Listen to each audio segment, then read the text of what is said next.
Party ఆఫీసులో grievance తీసుకోవడం వల్ల వందల్లో ఉన్నవి పదుల సంఖ్యలోకి వచ్చాయి. ఈరోజు చూసుకుంటే చాలా తక్కువ గ్రీవెన్స్ వస్తున్నాయి. ఎందుకు అనంటే ప్రజా సమస్యల పరిష్కారం అవుతున్నాయి.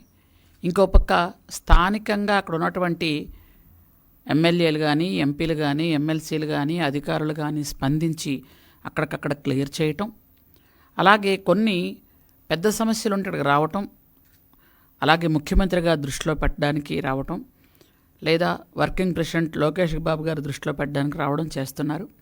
ఆ సమస్యలు పరిష్కారం అవుతున్నాయి. దానివల్ల రోజు రోజుకి మన జనాలు కూడా తగ్గుతున్నారు.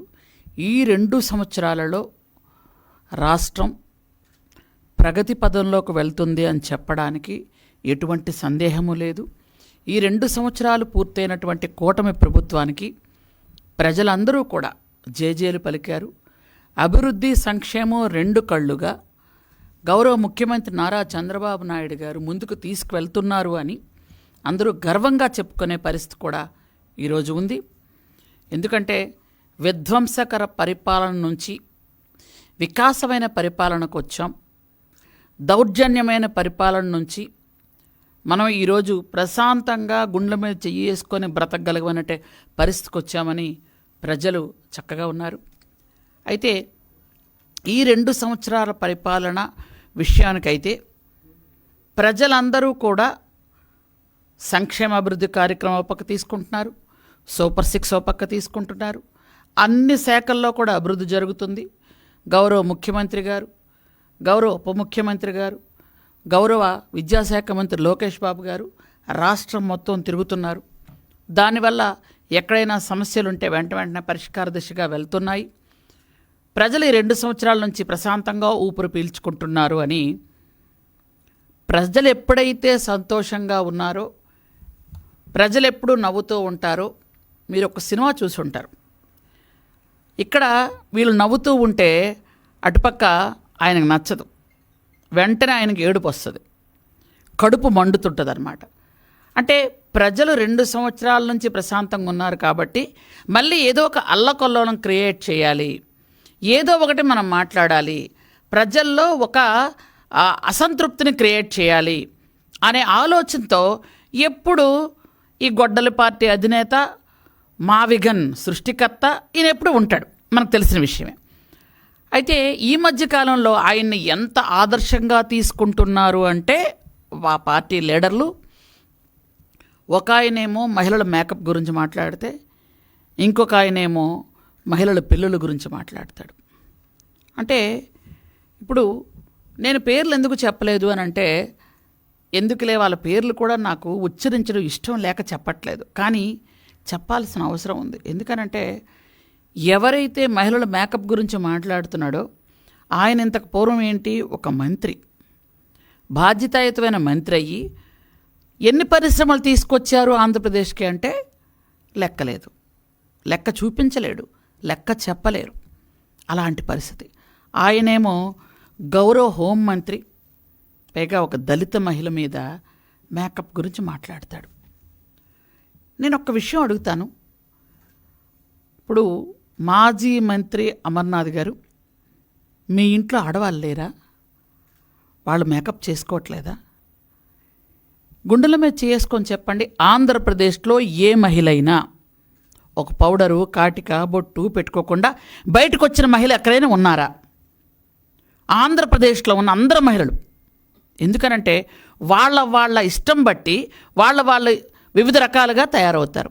అయితే మీరు మనుషులు తయారవడాన్ని కామెంట్ చేస్తారు, మనుషులు చీరకట్టు కామెంట్ చేస్తారు, మనుషుల కలర్లే కామెంట్ చేస్తారు, వాళ్ళ బాడీ షేమింగ్ కామెంట్ చేస్తారు. అంటే మీకు సభ్యత, సంస్కారం ఉన్నట్టా లేనట్టా?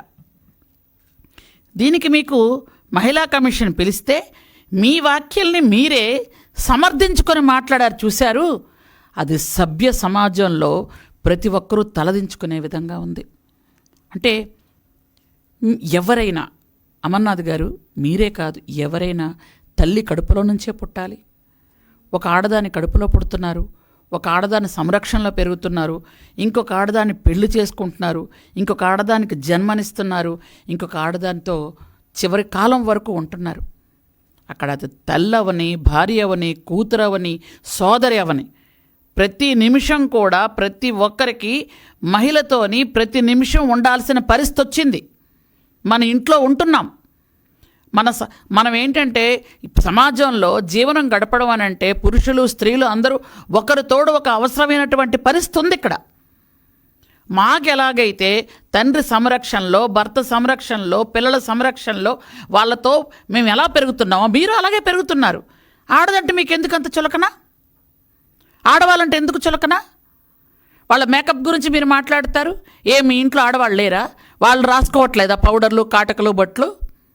అంటే మాట్లాడిన దానికి ఒక సభ్యత, సంస్కారం ఉండాలి. ఎవరో ఒక చదువు లేనివాడు, ఒక పామరుడు, ఏమీ తెలియనివాడు మాట్లాడితే ఓకేలే అనుకోవచ్చు. మాజీ మంత్రి కదా, మీరు చదువుకున్న వాళ్ళు కదా, విజ్ఞత ఉన్నవాళ్ళు కదా, ఒక సిటీలో పెరుగుతున్నారు కదా, మీరు అలా మాట్లాడొచ్చా? అది సభ్యత? అది సంస్కారమా? అంటే మీ బాస్ని మీరు అనుకరిస్తున్నారా? ఎందుకనంటే మీ గొడ్ల పార్టీ అధినేత ఎప్పుడు కూడా వాళ్ళ చెల్లి చీర గురించి మాట్లాడాడు. ఆయన ఎంత దారుణం అంటే వాళ్ళ చెల్లి చీర గురించి, వాళ్ళ చెల్లి తాలూకా వ్యక్తిత్వాన్ని హననం చేస్తూ, ఆమె క్యారెక్టర్ని అసాసినేట్ చేస్తూ వాళ్ళ పత్రికలో బూతులు రాయించాడు ఆయన. అసలు ఆ మాటే మాట్లాడకూడదు, చాలా తప్పు. షర్మిల గారు ఏమీ అనుకోకండి, చెప్పాల్సిన పరిస్థితి వచ్చింది కాబట్టి చెప్తున్నాను. ఆమె రాజశేఖర్ రెడ్డికి పుట్టలేదు అని నీ పత్రికలో రాయించుకున్న ఆ బాస్ అండర్లో మీరు ఈ విధంగా పనిచేస్తారా? అంటే ఆ తల్లిని ఎంత అవమానించినట్టు విజయమ్మ గారిని. అంటే మనమైతే ఒక విషయం గమనించుకోవచ్చు. ఎందుకనంటే తల్లిని చెల్లిని గౌరవించినవాడు, తల్లిని చెల్లిని మెడబంటి బయటికి గెంటినవాడు మిగిలిన వాళ్ళని గౌరవిస్తారని మనం ఎప్పుడు కూడా ఆశపడకూడదు. కానీ వీళ్ళకేమిటా అంటే 2 సంవత్సరాలుగా ప్రజలు చక్కగా బ్రతుకుతున్నారు. ప్రజల్లో ఒక అల్లకల్లోలం తేవాలి, మహిళల్లో ఒక అల్లకల్లోలం తేవాలనే ఆలోచనతో ముందుకెళ్తున్నారు వీళ్ళు. అంటే మీరు అసలు అమర్నాథ్ గారు మాట్లాడిన వెంటనే బయటకు వచ్చిన తర్వాత క్షమాపణ చెప్పాలి మహిళా లోకానికి. మీరు మహిళా కమిషన్ దగ్గరికి వెళ్ళొచ్చిన తర్వాత మీ నిష్ఠానుసారంగా మాట్లాడతారా? అంటే మీరు నన్ను కోడిగుడ్డి అన్నారు, అందుకే అన్నాను, ఏవో చెప్తున్నారు. అదే మీ ఫోటోని నడి రోడ్డు మీద పెట్టి ఎన్ని కోడిగుడ్లతో కొట్టారు మహిళలు మీరు మాట్లాడిన మాటలకి? మీకు ఏమాత్రమే ఇంగిత జ్ఞానం ఉందా? మహిళల మీద అలాగే మాట్లాడతారా? అంటే జగన్మోహన్ రెడ్డి అనుచరులు ఈ విధంగా మాట్లాడాలి రూల్ ఉందేమో. ఎందుకంటే ఇంకొక దగ్గర చూసుకుని ఉంటే ప్రసన్న కుమార్ రెడ్డికి ప్రశాంత్ రెడ్డి గారు వరుసకి సోదరి అవుతారు. ఆమె అందరికీ చెప్పారు, ఆమె నోటితో ఆమె చెప్పారు, ఆమె 2వ వివాహం చేసుకున్నామని, భర్త చనిపోయారు, ఆమె చెప్పారు. దానిలో తప్పెక్కడ కనిపించింది మీకు? పదే ఆ విషయాన్నే మాట్లాడతారు. అంటే మీకు కొంచెం కూడా సభ్యతా సంస్కారం లేదు కదా. అంటే మీకు వరుసకి చెల్లెయో అక్కయ్య ఆవిడ మీద కూడా మీరు అలా మాట్లాడుతున్నారే. మీ అసలు నాకు తెలిసి మానవ జన్మ ఎత్తిన వాళ్ళు ఎవరు కూడా అలా మాట్లాడరు. మనిషి జన్మ ఎత్తిన వాళ్ళు, మనిషిగా బ్రతకాలనుకుంటున్న వాళ్ళు, సభ్యతా సంస్కారం ఉన్నవాళ్ళు, చదువు సంధ్య నేర్చుకున్న వాళ్ళు అలా మాట్లాడతారా? అంటే మీకు ఆడవాళ్ళంటే ఎంత చులకనంటే, నేనప్పుడు మీరు గవర్నమెంట్లో ఉండేటప్పుడు మేము చూసాం, చాలామంది మహిళలు ఇష్టానుసారంగా మాట్లాడేవాళ్ళు. ఎందుకనంటే 1200 రోజులు అమరావతి గురించి పాపం ధర్నాలు చేస్తూ పాపం కూర్చొని వాళ్ళు నిరాహార దీక్షలు చేస్తున్న మహిళల్నే మీరేమన్నారు? వేశ్యలు అన్నారు. అప్పుడు మీరు అధికార దర్పంతో, అధికార మదంతో, ఆ పొగరుతో మాట్లాడుతున్నారు అని అందరూ సరిపెట్టుకున్నారు. అంటే మాకు పల్లెటూరులో ఒక సామెత ఉంటుంది, కుక్క అరిస్తే తెల్లారుతుందా, కోడి కూస్తే తెల్లారుతుందా అని అడుగుతారు పెద్దలు. అలాగే వదిలేసాం మేము కూడా, కోడి కూస్తేనే తెల్లారుతుంది, కుక్కలు అరిస్తే తెల్లారదు అని. ఆ రోజు అధికారంలో ఉండేటప్పుడు మీరు పిశాచాలన్నారు, దెయ్యాలన్నారు, వేశ్య రాజధాని అన్నారు. ఒకటి కాదు, ఎంత దారుణంగా మీరు మాట్లాడారు అంటే సంకరజాతి ఆడవాళ్ళు అన్నారు. ఇన్ని మాట్లాడితే ఇవన్నీ ఎలక్షన్లో వాళ్ళు ఖచ్చితంగా ఓటు రూపంలో తీర్చుకున్నారు. అంటే మీకు ఆ లాంగ్వేజ్ అలవాటయ్యింది, ఆ మాటలు అలవాటయ్యాయి. కానీ ఇప్పుడు మీరు అధికారంలో లేరు, మీరు మర్చిపోయినట్టున్నారు. 2 ఏళ్ళు ఎవరి మట్టి వాళ్ళు ప్రశాంతంగా ఇంట్లో ఉన్నారు, 2 ఏళ్ళు ప్రజలందరూ కూడా ప్రశాంతంగా ఉన్నారు. కాబట్టి మళ్ళా వచ్చి ఒక అలజడి క్రియేట్ చేయాలి. మీ నాయకుడు ఉంటాడు, ఆయన వస్తాడు, ఫస్ట్ రోజు ఏమంటాడు, రాజధాని వైజాగ్లో పెడుతున్నాము అంటాడు. 2వ రోజు ఏమంటాడు, ఆయన విజయవాడ అంటాడు. 3వ రోజు నేను ఎక్కడ ఇల్లు కట్టుకుంటే అదే రాజధాని అంటాడు ఆయన. 4వ రోజు అసలు రాజధాని అనే పదం ఏమైనా రాజ్యాంగంలో ఉందా అని అడుగుతాడు. 5వ రోజు మావి గన్నట, అంటే ఈయన పేరులో గన్ను ఉంది, ఇక్కడ రాజధాని కూడా గన్ను ఉండాలి అంటాడు. 6వ రోజు సూట్ కేసు సర్దుకొని బెంగళూరు పారిపోతాడు. ఇది వీళ్ళ తాలూకా పని. రోజుకు మొన్న చెప్తున్నాడు ఆయన మేనిఫెస్టో అట మావిగన్ పెడతాడట ఆయన. అంటే మీరు ఇలాంటి పనులు చేయబట్టే ఈరోజు 11 సీట్లతో ప్రతిపక్షంలో ఉండి కూడా ప్రతిపక్ష హోదా లేకుండా ఓ పక్కన కూర్చుని పెట్టారు ప్రజలందరూ కూడా. కానీ ఈరోజు కూడా మీకు ఇంకా బుద్ధి రాలేదు, ఇష్టానుసారంగా మాట్లాడతారు. మొన్న ఈ సోదరులందరూ చూశారు, మావిగన్కే మనం ఇది పెడుతున్నాం, అది పట్టుకొనే మేము మేనిఫెస్టో పట్టి ఎలక్షన్కి వెళ్తామన్నారు. తర్వాత రోజు మళ్ళీ విలేకరులు అడిగినప్పుడు విజయవాడ రాజధాని అంటున్నాడు ఆయన. అంటే రోజుకొక మాట పూటకొక మాట మాట్లాడిన వాళ్ళు ఏమంటారో నాకైతే తెలియదు. మా ఏరియాలో అయితే పిచ్చోళ్ళనే అంటారు. మరి మీరు ఇక్కడ ఏమంటారో నాకు తెలియదండి. అంటే ఎంత దారుణంగా మనుషులు వాళ్ళ మనస్తత్వాలు ఉన్నాయనడానికి ఇది ఉదాహరణ. ఈరోజు నేనవ్వచ్చు, అనిత గారు అవ్వచ్చు, సవిత గారు అవ్వచ్చు, 3 మహిళా మంత్రులు ఉన్నాం మేము. మహిళా మంత్రుల్ని ఎంత గౌరవంగా, ఎంత మమ్మల్ని ఒక మర్యాదపూర్వకంగా ఎలా చూస్తున్నారో గవర్నమెంట్లో మీరు అందరూ చూస్తున్నారు. నిన్న మాకు గిరిజన యూనివర్సిటీ వార్షికోత్సవం అయ్యేటప్పుడు గౌరవ రాష్ట్రపతి గారు స్టేజ్ మీద ఉండేటప్పుడు ఆ స్టేజ్ని నేను షేర్ చేసుకున్నాను. అంత ఒక గిరిజన మహిళకి అంతటి అవకాశం ఇచ్చింది నా ప్రభుత్వం, నా ముఖ్యమంత్రి నా చంద్రబాబు నాయుడు గారు, మా విద్యాశాఖ మంత్రి మా లోకేష్ బాబు గారు మమ్మల్ని ఎంత గౌరవంగా అమ్మా అని పిలిచే పరిస్థితి ఉంది.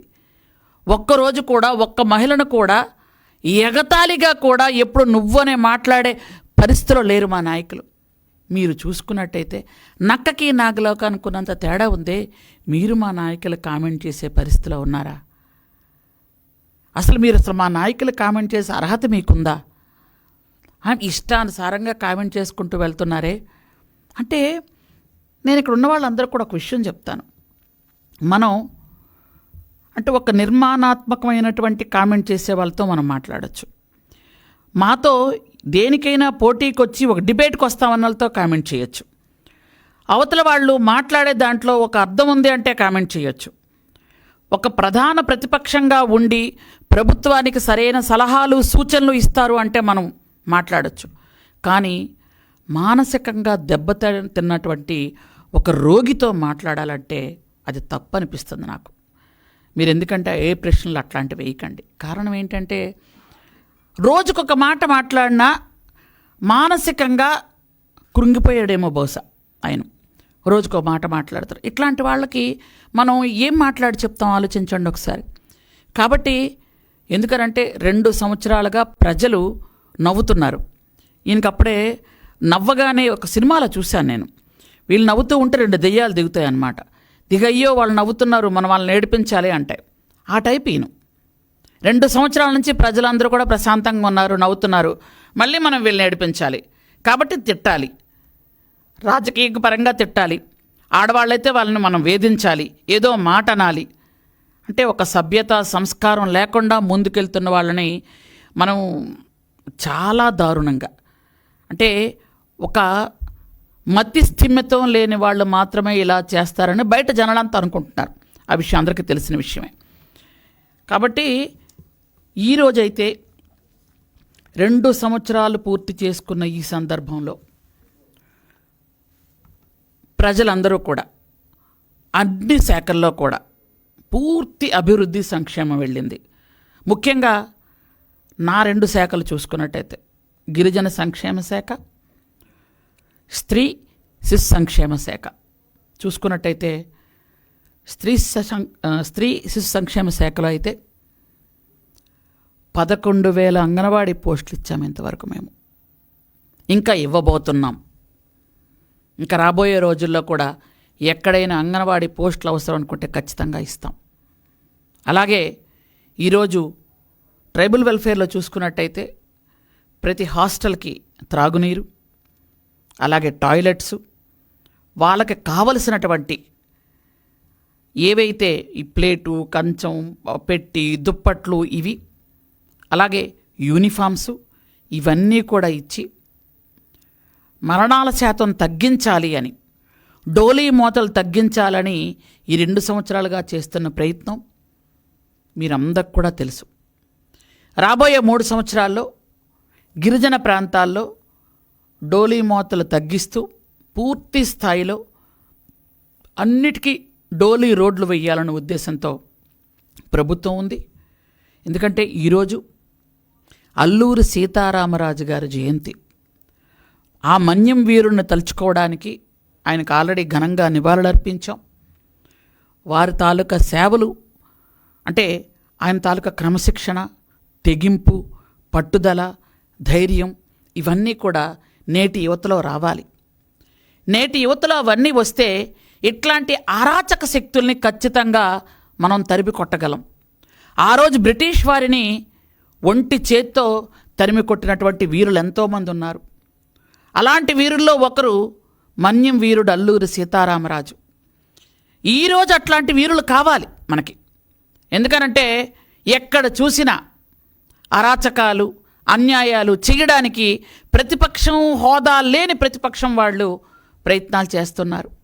ఎక్కడ చూసినా మహిళలను కించపరచడం, దళితులను అవమానించడం, దళితులను చంపేసి డోర్ డెలివరీ చేసేయటం, గిరిజనులను చంపేయటం, గిరిజనులు భూములు లాక్కోవటం, బీసీలకు చులకనగా చూడటం ఇలాంటివి గత 5 సంవత్సరాలు జరిగాయి. వాళ్ళని పక్కన పెట్టి 11 సీట్లు ఇచ్చి ఈరోజు కూటమి ప్రభుత్వాన్ని ముందుకు తీసుకొచ్చారు. ఈరోజు కూడా ప్రభుత్వం లేకపోయినా కానీ ఇష్టానుసారంగా వాక్ స్వాతంత్రం ఉందని ఇష్టానుసారంగా మాట్లాడుతున్నారు. ఆ మాటలకు అడ్డుకట్ట వేయాలి అంటే అల్లూరి సీతారామరాజు గారు పౌరుషం గుర్తు తెచ్చుకోండి. మన్యం వీరుడి తాలూకా క్రమశిక్షణ, పట్టుదల, ధ్యేయం, ఆయన తాలూకా అహర్నిశలు కూడా నా ప్రజలు బాగుండాలి అని ఆయన ఇస్తున్నటువంటి సందేశాన్ని మనం ఎప్పటికీ కూడా గుర్తు తెచ్చుకొని ఆయన అడుగుజాడల్లో నడాల్సిన అవసరం ఉంది. సమాజంలో జరుగుతున్న కుళ్ళుని మనం ప్రశ్నించాల్సిన బాధ్యత ఉంది. ఎవరో ఒక మహిళనే కదా, హోంమంత్రి గారినే కదా కామెంట్ చేశారు, మనకేంటి అవసరం అనుకొని ఊరుకునే ప్రసక్తిలో ఇప్పుడు ప్రజలు లేరు. ఎవరో ఒక ప్రశాంతి గారినే కదా మాట్లాడుతున్నారు, మనం ఎందుకు మాట్లాడాలి అనుకునే పరిస్థితిలో ప్రజలు లేరు. ప్రజలతో మీరు రాళ్ళ దాడి చేయించుకోవడానికి, చెప్పుల దాడి చేయించుకోవడానికి సిద్ధమవుతున్నట్టున్నారు. ప్రజలు ఊరుకునే ప్రసక్తిలో లేరు. ఎందుకంటే మొన్న మీ శిష్యులు, ఈ జగన్ రెడ్డి గారి శిష్యులు మొన్న అమరావతి వెళ్ళారు, ఏదో మొసల కన్నీళ్ళు కారుద్దామని. ఆ రోజు మహిళలు ఏం చేశారు? తరిమి తరిమి తరిమి తరిమి కొట్టారు. ఎస్, అలాంటి ధైర్యమే రావాలి, అలాంటి తెగువే రావాలి. అలాగ బుద్ధి చెప్పడం వస్తేనే మనకి ఇలాంటి వాళ్ళు కంట్రోల్ అవుతారు. కాబట్టి ఖచ్చితంగా చెప్తున్నాము, మా మహిళలు అవమానించిన, నేను స్త్రీ శిశు సంక్షేమ శాఖ మంత్రిగా ఉన్నాను చెప్తున్నాను, మా మహిళలు అవమానించిన, మా మహిళలు ఎక్కడ చిన్నచూపు చూసినా, క్యాస్ట్ పరంగా కానీ, ఆ మనిషి బాడీ పరంగా కానీ, వాళ్ళ అలంకరణ పరంగా కానీ ఏ విధంగా కామెంట్ చేసినా ఊరుకునే ప్రసక్తి లేదు. ఖచ్చితంగా చెప్తున్నాము, చట్టం తన పని తను చేసుకుపోతుంది. చట్టంలో మరింత కఠినమైనటువంటి చర్యలు తీసుకోవాల్సిన అవసరం కూడా ఉంది. ఎందుకంటే ఇష్టానుసారంగా ఎలా మాట్లాడతారు మీరు? మీకేం హక్కు ఉందని మాట్లాడతారు? అసలు మీకు ఒక మహిళ గురించి మాట్లాడేటప్పుడు, ఇంట్లో మహిళల గురించి మాట్లాడితే ఇంట్లో మహిళలు ఊరుకోవట్లేదు, చీపురు తిరగేస్తున్నారు. బయట మహిళ మీరు సోదర భావంతో చూడకపోయినా పర్వాలేదు, ఇష్టానుసారంగా ఎలా మాట్లాడతారు? మీకు ఇంకా బుద్ధి రాదా? మీ నాయకుడికి బుద్ధి లేదు, మీకు బుద్ధి రాదా?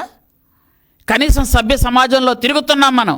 సభ్య సమాజంలో కొన్ని ఆంక్షలు ఉంటాయి, కొన్ని సంస్కృతి పాటించాల్సిన బాధ్యత ఉంది. ఆ బాధ్యతలో వెళ్ళవలసిందిగా నేను కోరుకుంటూ థ్యాంక్ యూ వెరీ మచ్. జై హింద్.